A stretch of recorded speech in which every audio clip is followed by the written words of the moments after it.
End gold buyers, మీ కష్టాల్లో నమ్మకమైన మీ ఆత్మీయ నేస్తం.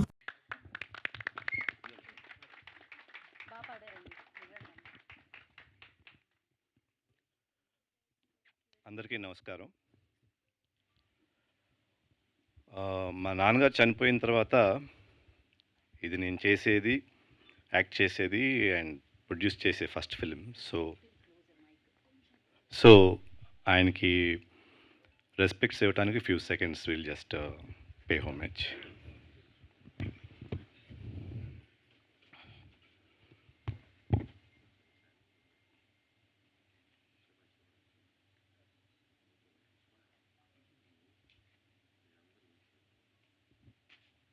యా,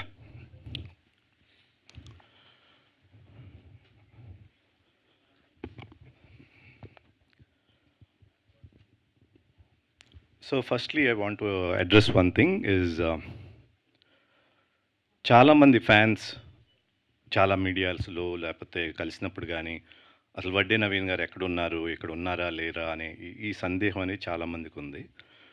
నేను ఎప్పుడూ హైదరాబాద్లోనే ఉన్నాను, బట్ ఎక్కువ ప్రెస్లో కానీ అట్లా కనపడలేదు కాబట్టి I was most of the time with family, friends and in my own homely life. So అయినప్పటికీ ప్రతిసారి ఫ్యాన్స్ కానీ ఆడియన్స్, తెలుగు ఆడియన్స్ కానీ ఎక్కడోసారి నన్ను గుర్తు చేస్తూనే ఉన్నారు.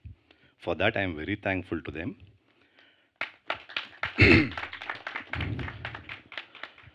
కమల్ అన్నట్టు అసలు నేను సినిమా చేయకూడదు అనుకున్నా ఫస్ట్.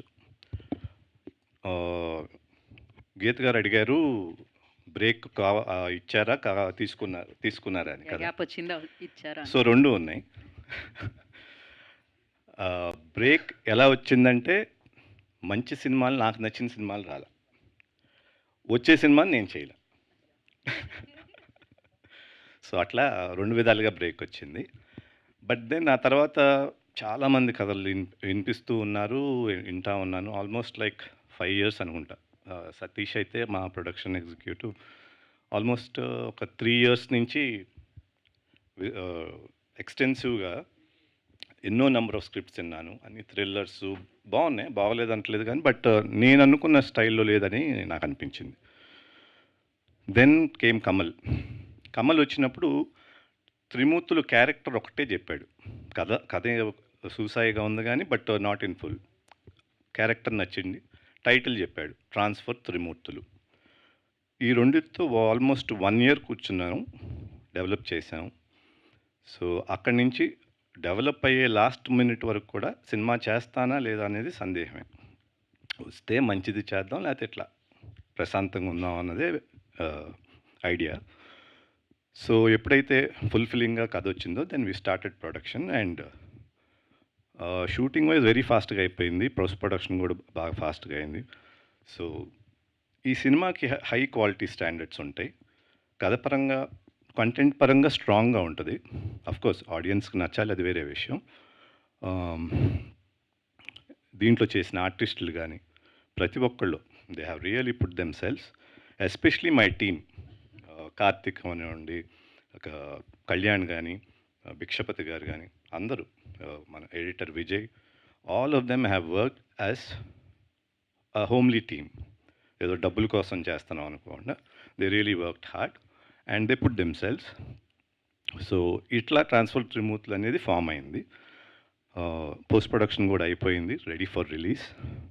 అండ్ ఈ అన్నిటికీ ఇప్పుడు ఆడియన్స్ ఎంత అడిగినా ఎప్పటికప్పుడు మీడియా దాన్ని ప్రమోట్ చేస్తూ ఇన్నేళ్లుగా 10 ఏళ్ళుగా నేను కనిపించకపోయినా కూడా ఎక్కడో దగ్గర నా ప్రస్తావన తీసుకొచ్చి ఒక్కొక్క ఆర్టికల్స్ వేసి ఇట్లా చేసినందుకు I would really thank the press for it.